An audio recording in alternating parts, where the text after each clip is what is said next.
So you finished up South Carolina. You went and had a little stint with the Eagles, right? And you did that, which I said the Cowboy fan in me is going to overlook that. I still like you, despite the fact that I hate your team. You start working a regular job, and then you got the call from WWE. Tell me about that. What was that like? Man, it was crazy because I was substitute teaching and middle school and high school kids and coaching high school football. What were you teaching? What subjects? Well, I got my degree in physical education. Okay. So PE, that's what sports, that's what we do. Bet. Um, yeah, man, I remember being in those classrooms and TJ, the kids was bad. Like, I ain't gonna lie, man. Like, yeah, the kids was bad, and I don't know if I shouldn't say that, but they know it. Everybody knows it. It's you know true. what I Some mean? of them are. You just deserve to get paid more for what they do, man. Because it's just the system that we got going on, educational. The kids need to,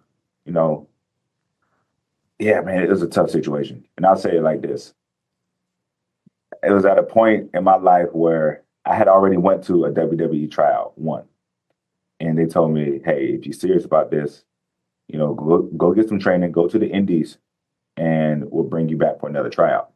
Now, mind you, I wasn't really familiar with how the system of really becoming a WWE superstar. That's all I knew about it. They said, "Go get some training." They didn't say how they're going to keep in contact with me. They didn't say nothing like that. It was kind of like a shot in the wind. Like, "Hey, do this and we'll see what happens." I said, "Okay, cool." So I go back into my regular life, man. I'm coaching kids. I'm fresh off a cut from football, with the Philadelphia Eagles. So it's like I can still kind of play ball if I want to. I can always coach and teach, or become a PE teacher if that's what I wanted to do. You know what I mean? Or this is shot in the wind opportunity to become a WWE superstar. And this is something I never said out loud. There was a kid named RJ, and RJ, he came from a background where, I felt like I was very helpful for him. His father had passed away. He actually used to play basketball for the Gamecocks as well. His father did. And I played a very pivotal role, just trying to make sure that, he kept his head on straight and he was doing the things that he was supposed to do so he can get an opportunity to play, ball or whatever it is at the next level, at least graduate and have a good life, you know what I mean? And I remember talking to the coaches and I said, "Hey, I got an opportunity to become a WWE superstar." And he's like, "Yo, that's great. Why don't you go do it?" I'm thinking, man, like there's these kids here, man, and like, they need me. You know what I mean? Like I'm helping them, which is a very arrogant thing to say in the first place because, like, what I'm saying, I ain't God, I ain't got all that power.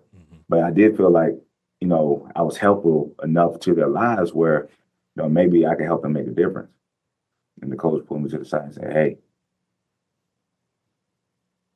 this kid that you're talking about, in 2 years, he's going to be graduating. Maybe he's playing sports. Maybe he's doing this, but he's going to be moving on with his life. And you are going to be right here wondering what it would have been like if you took an opportunity on yourself to go become a WWE superstar." And it hit me right then and there. He said, "Hey, look, this job right here, being a teacher, being a coach, it ain't going nowhere. It's always going to be here. So that opportunity to become a WWE superstar, look, it's a small window." Man, when I say I moved probably a couple weeks later, man, just moved to Philadelphia. I moved in with my uncle. That whole WrestleMania stint that, we went to Philadelphia, I moved with my uncle, Sweet Baby James. That's a real story. You know what I mean? I never met my uncle before. And he found out who I was. Like, he was real tight with my pops growing up. But I never met him because, I'm from South Carolina. I'm not from Philly. So he's like, hey, he knew my dad. He said, "You over here, you got your head on straight. You trying to do something positive with your life. Yeah, you can move in with me, pay this for rent, and you chase your dream." And that's how that whole thing, came into fruition. And I just remember that because I'm a big proponent of, taking leaps of faith and jumping. If there's something you want to do, you got to go do it. And I've had to do that multiple times, in my life. And shoot, I love to talk about it too, motivate somebody else, you know? Yeah, and the crazy thing is, you said you were a substitute teacher, and you're trying to teach these kids. The fact now is you're on a platform, Trick, where now your reach to these young kids is far greater than I'm sure you could ever imagine.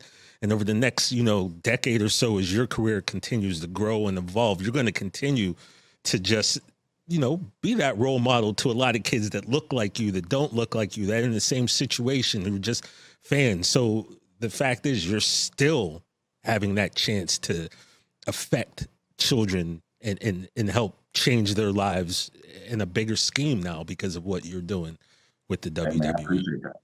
I appreciate that, man. Yeah, you're right, man. I think this ultimately, I'm gonna tell another story. I got all day. I don't know how much time you got. Man, I'm with you here, Trick Daddy. Yeah, so, there's a point where that whole Philadelphia Eagle thing was, it was happening. Like, Matrick went undrafted to the Philadelphia Eagles, and I was doing the motivational speaking things. And I went to a middle school to talk to the kids.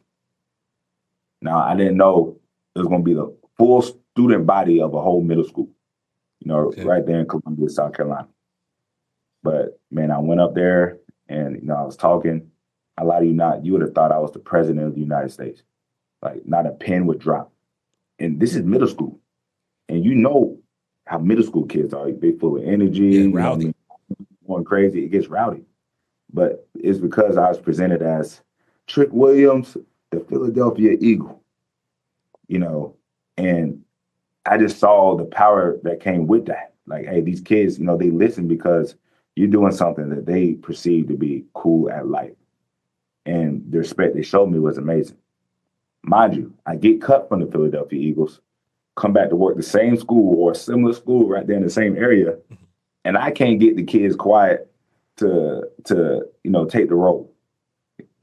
That's because they wouldn't listen to me because I was a substitute teacher. You know what I mean? That's a tough job in itself, It's a tough job in itself. And that's why I say these teachers, they deserve more money, man. They really do. But I learned a valuable lesson that day. Just like, hey, your message hits way harder when it's coming from somebody who, is on that platform. Yeah. And I never get it twisted to think that, hey, it's really about me. You know what I'm saying? Like I'm grateful, for the opportunities and everything like that. But ultimately, I know, man, this platform is to do good. You know what I mean? Like, tell people what's real. Mm-hmm. Motivate somebody else, man. Like, yeah, I got the title. That's great. But since I got the title, I'm gonna take it back to my old high school. I took it with me to Jamaica. You know what I mean? I'm with the kids in Jamaica. That meant everything to them. You know what I mean? Like, when has a WWE title ever been in Jamaica? Now, you part Jamaican? Man, I'm not. I just wanted to go. Okay. I just wanted to go. Okay. And I didn't want to go to even go be with the kids. I just happened to see these kids was on a field trip, at the Bob Marley Museum, and I was there because I wanted to see what was going on. And these kids on a field trip. And they're like, oh, big muscles and everything like that. You know what I mean? And then some of the kids recognized like Trick Williams. I was like, man, I got my title in the car. I went and got the car. When I got the title. And, these kids was having a great time, man. If even for 5 minutes, they was the WWE champion. Mm-hmm. And I'm like, bro, this is more powerful than, me just trying to get all the glory all the time. Like, that's not what it's about. Like, I want to motivate somebody else because, man, somebody was doing that for me when I was a kid, when it was my dream to become an NFL superstar. If an NFL guy had came back and told me, hey, yo, you want to do this? Boom, boom, boom, boom, boom. It would have meant so much. And I know that. So it's just, I'm grateful for the opportunity to do that for other people. Watch new episodes of No Contest Wrestling every Wednesday or listen wherever you get your podcasts. And don't forget to follow us at No Contest Wrestling Podcast on Instagram.